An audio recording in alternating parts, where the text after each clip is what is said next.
başımı koysam biraz anne. Anne derdim dağlardan çok, sorma halim hiç gücüm yok. Seninkinde yer kaldıysa başımı koysam biraz anne.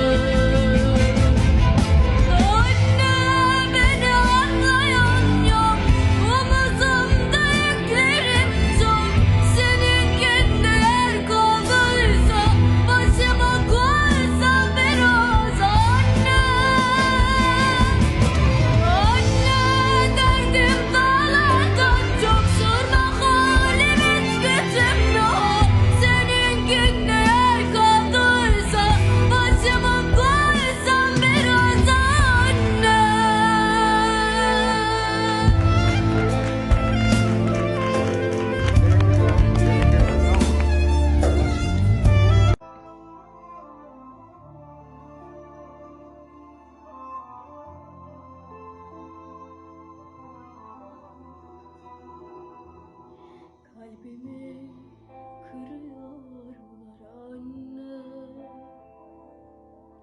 her gün biraz daha ağır yalanlar söylüyorlar. Her söz bir öncekine sığır.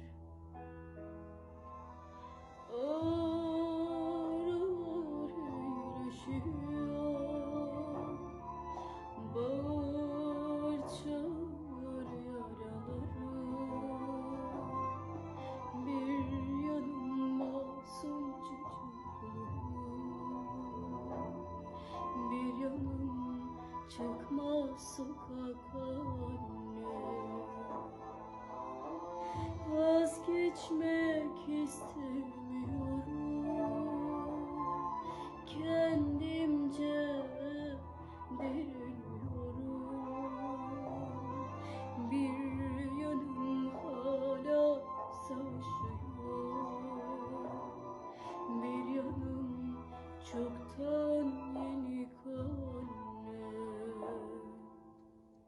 Anne beni anlayan yok, omuzumda yüklerim çok. Seninkinde yer kaldıysa başımı koysam biraz anne.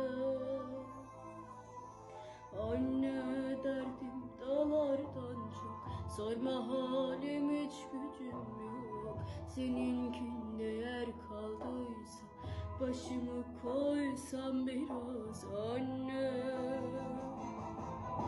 Anne beni anlayan yok, omuzumda yüklerim çok.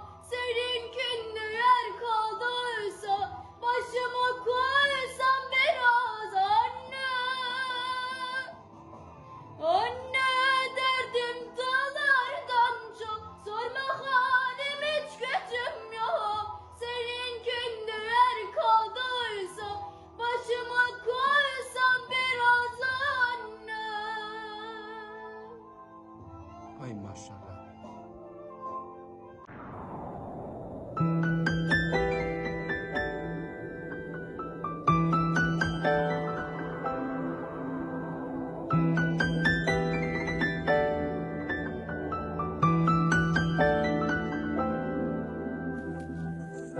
Yollarımı eyledin sen, hayırlarımı eyledin sen, hayırlarımı eyledin sen. Bağlam deyip sözlendin sen, içemedim, tanımadım, mehribanım kevemedim. Bağlam deyip sözlendin sen, İçemedim, tanımadım, mehribanım kevemedim. Min seni söylerin ovodun dilver, gözür sinenemin gülgün çatınna. Örsem demin senden yüzürüp bilmen, Mün yılla duymarın mahmal sesinden. Yılgırsan bu dünyem yazdır kara göz. Bir gülsen bu dünyem